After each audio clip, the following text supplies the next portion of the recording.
The Boston Bruins leadership is leadership, and it starts at the top with Cam Neely and Don Sweeney. They have to take the lion's share of responsibility for where the Boston Bruins are today and the firing of Jim Montgomery. Listen, sports is a business, but business doesn't win you championships. The players do. So the management of your players, the management of your team, the culture of your team, all of that is very, very important. For me, the Boston Bruins management made some huge mistakes coming into this season. The first one was mismanagement of your best player. You guys messed that up completely. You already took him to arbitration.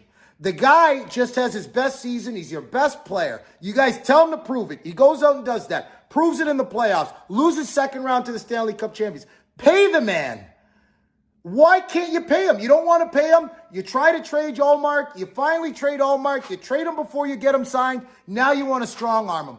That is not the way you treat your best player. It's not the sign that you want to be sending to your fan base or the players in the locker room. You mismanage your best player heading into a big season for you guys. The second thing, you allowed the politics and the business to get in the way of your team's goal. When does the team become a bigger priority than just the business? The Boston Bruins have had some of the best leaders to come through this organization. Zdeno Chara, Patrice Bergeron, Mark Recchi. Where's the consistency from management to prioritize the team's goals over your business goals?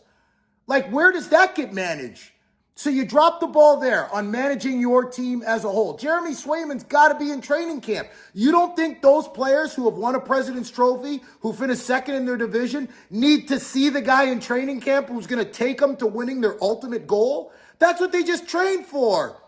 You messed that up. The third thing is your coach, who came in, got you to a President's Trophy, gets you to a second place finish in your division, 47 wins, gets you to the second round, ultimately to lose to the Stanley Cup champions. You leave him unextended through the offseason and expect him to come and throw his weight around in this team, to put his fingerprint on new players and manage a new team.